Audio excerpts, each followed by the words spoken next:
इतना हो सकता है कि आप टेस्ट सीरीज ले लीजिए, आप मंथली मैगजीन्स ले लीजिए, वो आप दिल्ली से मंगवा लीजिए या दिल्ली आके ले जाइए।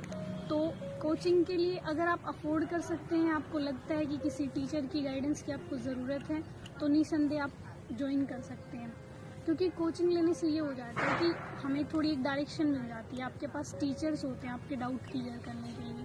तो आपको लगता है शायद कि ज़्यादा इजी होगा, नो डाउट वो इजी होता होगा, लेकिन ऐसा नहीं है कि अगर आप कोचिंग नहीं लेंगे तो यूपीएससी नहीं होगा। तो इसलिए ये आपका अपना स्वविवेक है कि आपको कोचिंग लेनी है या नहीं लेनी है। दोनों चीज़ें सही हैं। अगर आप कोचिंग लेंगे तो वो ठीक है, पढ़ना आपको ही, अंततः पढ़ना आपको ही है, सेल्फ स्टडी आपको ही करनी है। टीचर पढ़ाएगा उसके बाद भी आपको ही रिवाइज करना है। तो आप अपने हिसाब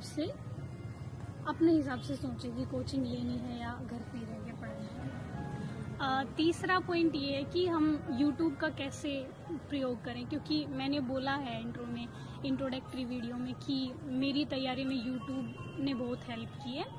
तो YouTube का आप ऐसे हेल्प कर सकते हैं कि जैसे आप NCERT पढ़ रहे हैं या आप कोई बुक पढ़ रहे हैं, तो उसमें जो टॉपिक आपको नहीं आ रहा है वो टॉपिक आप YouTube पे देखिए, किसी की ना किसी ने तो जरूर वो एक्सप्लेन कर रखा होगा, किसी भी टीचर ने।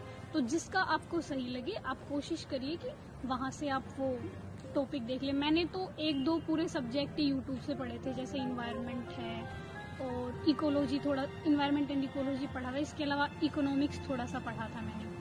और 4th पॉइंट है डिस्ट्रैक्शंस, क्योंकि जब भी हम फ़ोन चलाते हैं तो हम जो चीज़ देखने जाते हैं उसके लिए हमारे पास बहुत सारे ऑप्शंस होते हैं। तो आप कोशिश करिएगा कि जो टॉपिक आप देखने जाएं वही टॉपिक आप देखें, उसके अलावा दूसरी चीज़ों को अवॉइड करें। 5th पॉइंट है कि जो मुझे लगता है सबसे ज़्यादा इम्पोर्टेंट है, और बहुत सारे एस्पायरेंट्स पूछते हैं कि मैम स्ट्रेटेजी बता दीजिए।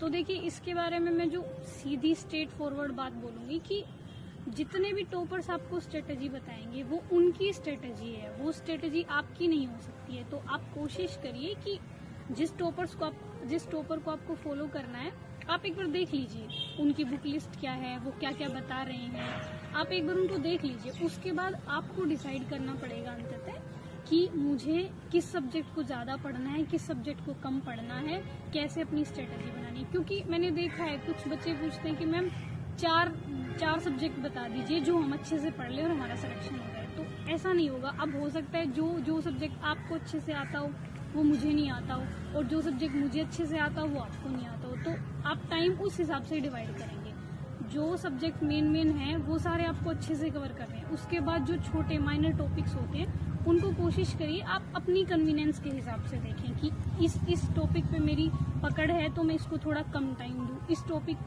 को मुझे ज़्यादा रिवाइज करना है, ज़्यादा टाइम देना है। तो आप अपनी स्ट्रेटेजी अपने हिसाब से बनाइए कि आपका बैकग्राउंड क्या है, आपकी स्ट्रेंथ क्या है, आपकी वीकनेस क्या है। हाँ, आप देख लीजिए एक बार जो टॉपर आपको ठीक लगे या आपको जहाँ से भी जिस टीचर से सही गाइडेंस मिल पाए, आप एक बार उनसे पूछिए। उसके बाद आप कोशिश करिए कि आप अपनी स्ट्रेटेजी बनाएं खुद से कि मुझे इस टाइम में मुझे इतना पढ़ना है और इस टॉपिक को मुझे इतना टाइम देना है। और इसके अलावा जो मुझे एक और पॉइंट लगता है एस्पायरेंट्स का, वो बेसिकली न्यूज़पेपर्स और NCERT से रिलेटेड होता है कि कैसे पढ़ें या ना पढ़ें। तो मैं सोच रही थी कि इस पर हम एक अलग से वीडियो बना देंगे NCERT और न्यूज़पेपर के बारे में, जिसमें मैं थोड़ा विस्तार से बता दूंगी। तो लेकिन फिर भी इसमें मैं इतना बता सकती हूँ कि न्यूज़पेपर पढ़ना है, न्यूज़पेपर तो आपको मस्ट है, वो आपको पढ़ना ही है। मतलब आप कोशिश करिए कि आप हिंदी का पढ़ लें। एक जैसे दैनिक जागरण सब प्रीफर करते हैं, तो वो मैंने भी पढ़ा है इंटरव्यू के टाइम। तो दैनिक जागरण आप ले सकते हैं और कोशिश करिए, मैंने हिंदू पढ़ा है लेकिन वैसे लोग इंडियन एक्सप्रेस भी प्रीफर करते हैं। तो आप इन दोनों में से कोई भी एक ले लीजिए न्यूज़पेपर।